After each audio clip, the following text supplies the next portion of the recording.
سلطان محمود غزنوی کا دربار لگا ہوا تھا۔ دربار میں ہزاروں افراد شریک تھے، جن میں اولیاء، قطب اور ابدال بھی تھے۔ سلطان محمود نے سب کو مخاطب کر کے کہا، کوئی شخص مجھے حضرت خضر علیہ السلام کی زیارت کرا سکتا ہے؟ سب خاموش رہے۔ دربار میں بیٹھا ایک غریب دیہاتی کھڑا ہوا اور کہا، میں زیارت کرا سکتا ہوں۔ سلطان نے شرائط پوچھی تو عرض کرنے لگا، 6 ماہ دریا کے کنارے چلہ کاٹنا ہوگا، لیکن میں ایک غریب آدمی ہوں، میرے گھر کا خرچہ آپ کو اٹھانا ہوگا۔ سلطان نے شرط منظور کر لی۔ اس شخص کو چلے کے لیے بیچ دیا گیا اور گھر کا خرچہ بادشاہ کے ذمہ ہو گیا۔ 6 ماہ گزرنے کے بعد سلطان نے اس شخص کو دربار میں حاضر کیا اور پوچھا تو دیہاتی کہنے لگا، حضور کچھ وظائف الٹے ہو گئے ہیں، لہٰذا 6 ماہ مزید لگیں گے۔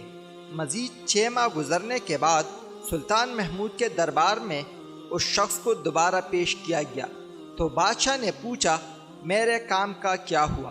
یہ بات سن کر دیہاتی کہنے لگا، بادشاہ سلامت، کہا میں گناہ گار، اور کہا حضرت خضر علیہ السلام، میں نے آپ سے جھوٹ بولا، میرے گھر کا خرچہ پورا نہیں ہو رہا تھا، بچے بھوک سے مر رہے تھے، اس لیے ایسا کرنے پر مجبور ہوا۔ سلطان محمود غزنوی نے اپنے ایک وزیر کو کھڑا کیا اور پوچھا، اس شخص کی سزا کیا ہے؟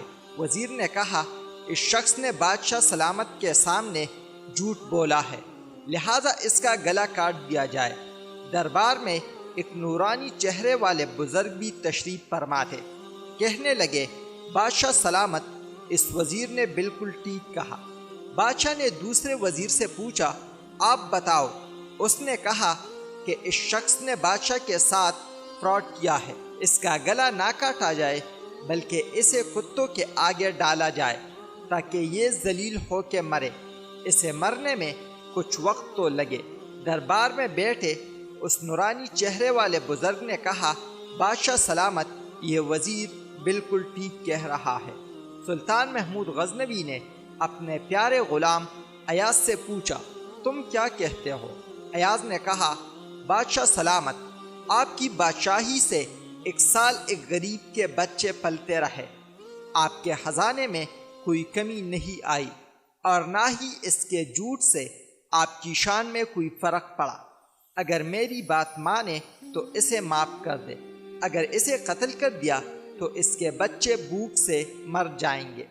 ایاز کی یہ بات سن کر محفل میں بیٹھا وہی نورانی چہرے والا بابا کہنے لگا، ایاز بالکل ٹھیک کہہ رہا ہے۔ سلطان محمود غزنوی نے اس بابا جی کو بلایا اور پوچھا، آپ نے ہر وزیر کے فیصلے کو درست کہا، اس کی وجہ مجھے سمجھائی جائے۔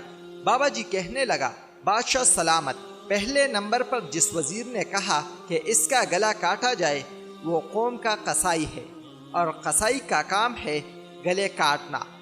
اس نے اپنا خاندانی رنگ دکھایا، غلطی اس کی نہیں بلکہ آپ کی ہے کہ آپ نے ایک قصائی کو وزیر بنا لیا ہے۔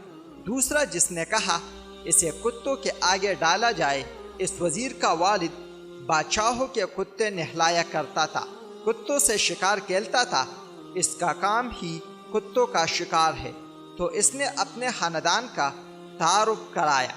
آپ کی غلطی یہ ہے کہ ایسے شخص کو وزارت دی، جہاں ایسے لوگ وزیر ہو وہاں لوگوں نے بھوک سے ہی مرنا ہے۔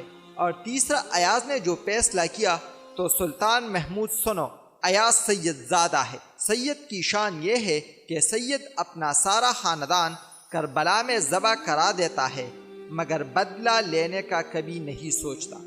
سلطان محمود اپنی کرسی سے کھڑا ہو جاتا ہے اور ایاز کو مخاطب کر کے کہتا ہے، ایاز، تم نے آج تک مجھے کیوں نہیں بتایا کہ تم سید ہو؟ ایاز کہتا ہے، آج تک کسی کو اس بات کا علم نہ تھا کہ ایاز سید ہے، لیکن آج بابا جی نے میرا راز کھولا، آج میں بھی ایک راز کھول دیتا ہوں۔ اے بادشاہ سلامت، یہ بابا کوئی عام ہستی نہیں ہے، یہی حضرت خضر علیہ السلام ہے۔